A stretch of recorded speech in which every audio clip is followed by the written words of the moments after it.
Pandemi di satu sisi membatasi gerak masyarakat, namun di sisi lain membuka ruang kesempatan bagi mereka untuk lebih mengenal lingkungan sekitar terdekatnya.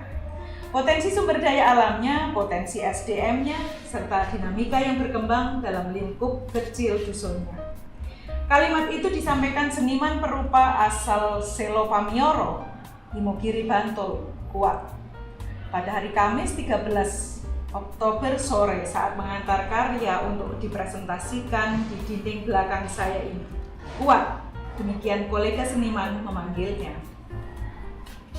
Sebuah karya 2 matra dalam medium plat ether finishing coating berukuran 200 cm x 122 cm dibuat pada tahun 2022. Kuat memberikan judul Kabar dari Desa. Objek figur dekoratif naif dalam karya tersebut adalah pembacaan Kuat atas gerak masyarakat yang harus mematuhi protokol kesehatan dalam aktivitasnya. Harus tetap bergerak meski dalam keterbatasannya agar hidup dan kehidupan tetap berjalan.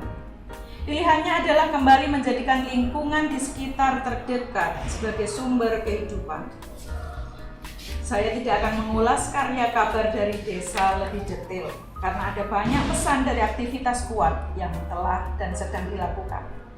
Untuk menikmati detail karya pesan dari desa, silakan berkunjung di ruangan ini dengan memberitahukan terlebih dahulu pada kami untuk memastikan jadwal kunjungan Anda. Kembali pada pesan dalam tanda kutip dari aktivitas Kuat. Anda mungkin pernah mendengar jembatan edukasi Silo. Sebuah jembatan membentang di atas Sungai Oyo yang menghubungkan Kabupaten Bantul dengan Gunung Kidul melalui jalur Panggang. Persis di kolong jembatan sisi timur itulah jembatan edukasi Silo berada.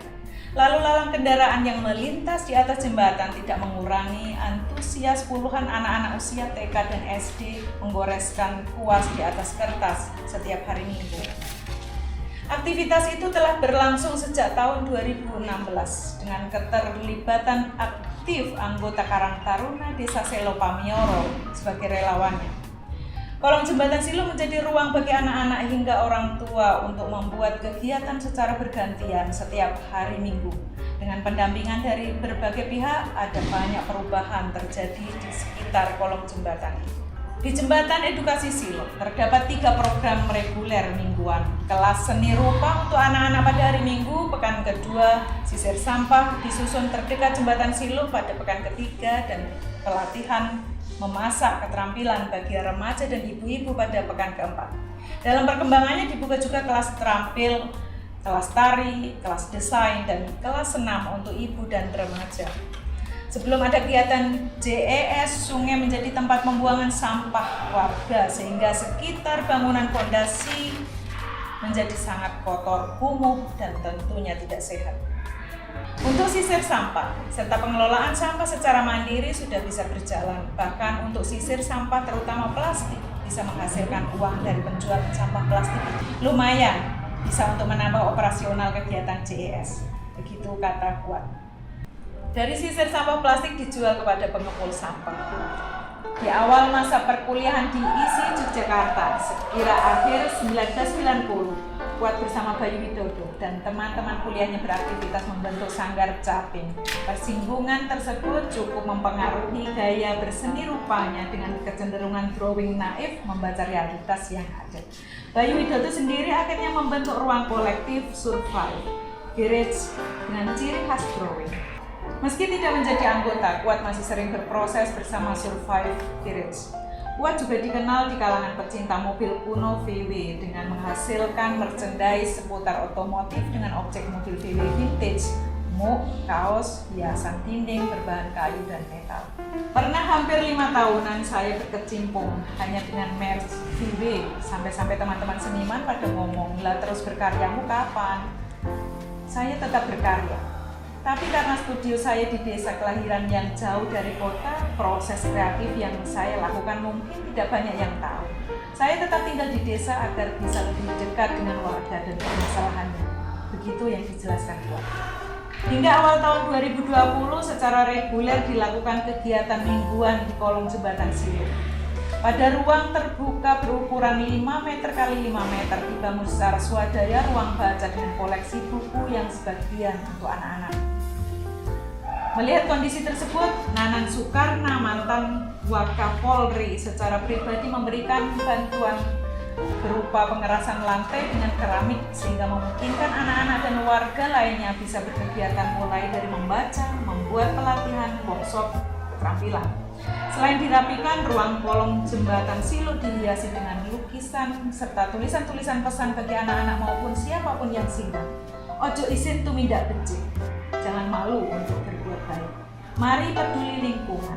Sungaiku bersih, sungai itu indah. Jangan buang sampah di sungai. Saat pandemi melanda dunia, JES memasuki babak baru. Sebidang tanah khas desa Selopamioro, Imogiri, Bantul di tepian sungai jembatan Silo bersebelahan dengan pemakaman desa menjadi ruang kedua komunitas jembatan edukasi Silo. Melakukan aktivitas bagi anak-anak hingga orang tua untuk membuat kegiatan secara bergantian setiap hari minggu. Dengan pendampingan dari berbagai pihak, ada banyak perubahan terjadi di sekitar kolong jembatan tersebut. Ruang kedua JS yang diberi nama Sekolah Sungai Silo berjarak sekitar 300 meteran dari ruang pertama JS yang berada persis di bawah jembatan Silo.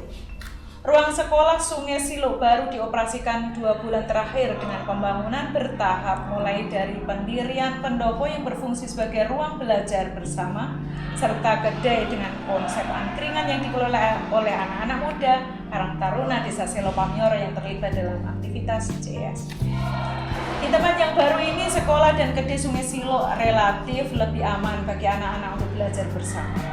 Ruang pertama di kolong jembatan Silo hanya digunakan untuk area bermain, area belajar menggambar dan berkesenian pertunjukan dilakukan di Silo. Begitu juga dengan perpustakaannya, begitu jelas kuat. Di luar ketiga kegiatan itu, seniman Bagong Subarjo kerap memberikan pelatihan seni pertunjukan kepada anak-anak dengan cara mendongeng. Selain mentransformasikan pengetahuan tentang seni, Bagong sekaligus memberikan pendidikan karakter dan budi pekerti kepada anak-anak. Di sela-sela kegiatan, relawan yang terlihat tidak henti-hentinya mengajak anak-anak untuk menjaga kebersihan tempat aktivitas JES dengan cara membuang sampah pada tempatnya. Pesan penting yang akan dibawa anak-anak nantinya adalah merawat apa yang dimiliki dari lingkungan sekitarnya dan menjaganya. Anak-anak semenjak dini diajak untuk membaca apa yang ada di sekitarnya. Sebuah pesan tentang kepedulian yang bisa disemi kembangkan dimanapun nanti. Jembatan Edukasi Silo sekaligus menjadi ruang presentasi anak-anak selama mereka beraktivitas di sana. Ketika anak-anak terus mengasah hobinya dalam berkesenian, tahap berikutnya adalah mengabarkannya kepada publik. September 2018, JS menggelar pameran seni rupa untuk pertama kalinya. Pesertanya anak-anak yang berkegiatan. Di JS tidak diikhtiarkan untuk menciptakan seniman, namun lebih pada memberikan ruang bagi anak-anak untuk berekspresi dan berkegiatan. Atas dasar hal itulah, sejak tahun 2018, JS membuat acara pameran tahunan dengan tajuk Pameran Sewu Lukisan Anak. Dari kerja kerasnya yang berkelanjutan, pada September 2021, Taman Baca Masyarakat Jembatan Edukasi Silo meraih penghargaan TPF Kreatif Rekreatif dari Direktorat Pendidikan Masyarakat Khusus dan Pendidikan Khusus Kemendikbudristek. Jangan lupa, 28 Oktober nanti ada pembukaan pameran Sewu Lukisan Anak yang keempat. Seniman senior Joko Peki akan berpameran bersama anak-anak Jembatan Edukasi Silo. Silakan datang. Dunia perdesaan, inilah yang kerap muncul dalam karya-karya Kuat dan dieksplorasi dalam drawing bergaya dekoratif naif. Meski demikian, ada fase tertentu Kuat menghadirkan karya-karya ekspresionis dengan goresan dan tarikan Kuat yang kuat. 4 lukisan bergaya ekspresionis dipamerkan Kuat pada Juli 2018 bersama Ampun Sutrisno, Lady Sukadi, Rismanto, dan Lukman. Ketika itu, garis dan warna yang tegas menjadi permainan Kuat dalam karya lukisannya. Dengan tulisan tangan di antara objek lukisannya, Kuat seolah sedang menyusun sebuah cerita lukisan prosa. Meskipun tanpa tulisan, itu tarikan garis Kuat sudah banyak bercerita. Catatan perjalanan diri dalam konteks hari ini. Setidaknya hal itu bisa terrekam pada karya berjudul Fun Unity Harmony, Identitas dan Introspeksi. Pada karya berjudul Figur semakin menegaskan bahwa pilihan garis yang kuat tidak semata-mata masalah visual, artistik semata, namun ada kedalaman estetik dalam warna yang ditawarkan.